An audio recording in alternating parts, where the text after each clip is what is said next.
A pair of iconic ruby slippers that were worn by Judy Garland in The Wizard of Oz and stolen from a museum nearly 2 decades ago sold for a winning bid of $28 million at auction Saturday. Heritage Auctions had estimated that they would fetch $3 million or more, but the fast-paced bidding far outpaced that amount within seconds and tripled it within minutes.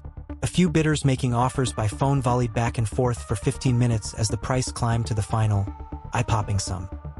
Including the Dallas-based auction house's fee, the unknown buyer will ultimately pay $32.5 million.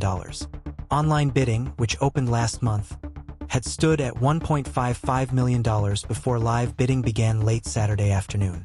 The sparkly red heels were on display at the Judy Garland Museum in her hometown of Grand Rapids, Minnesota, in 2005 when Terry Jon Martin used a hammer to smash the glass of the museum's door and display case. Their whereabouts remained a mystery until the FBI recovered them in 2018. Martin, now 77, who lives near Grand Rapids in northern Minnesota, wasn't publicly exposed as the thief until he was indicted in May 2023. He pleaded guilty in October 2023. He was in a wheelchair and on supplementary oxygen when he was sentenced last January to time served because of his poor health.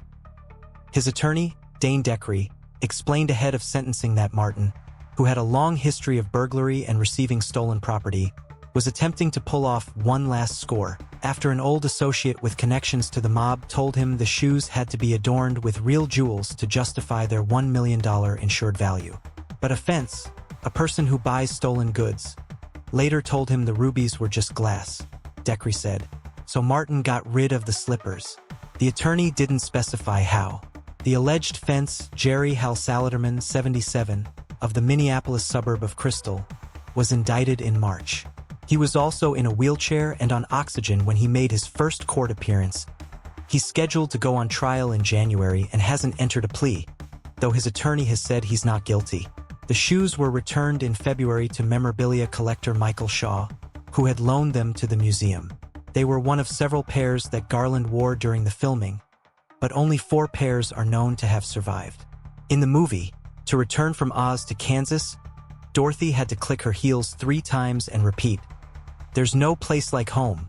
As Rhys Thomas, author of The Ruby Slippers of Oz, put it, the sequin shoes from the beloved 1939 musical have seen more twists and turns than the yellow brick road.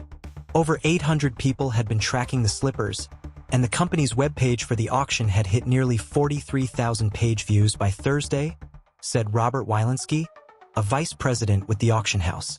Among those bidding to bring the slippers home was the Judy Garland Museum, which posted on Facebook shortly after that it did not place the winning bid. The museum had campaigned for donations to supplement money raised by the city of Grand Rapids at its annual Judy Garland Festival and the $100,000 set aside this year by Minnesota lawmakers to help the museum purchase the slippers. After the slippers sold, the auctioneer told bidders and spectators in the room and watching online that the previous record for a piece of entertainment memorabilia was $5.52 million for the white dress Marilyn Monroe famously wore atop a windy subway grate.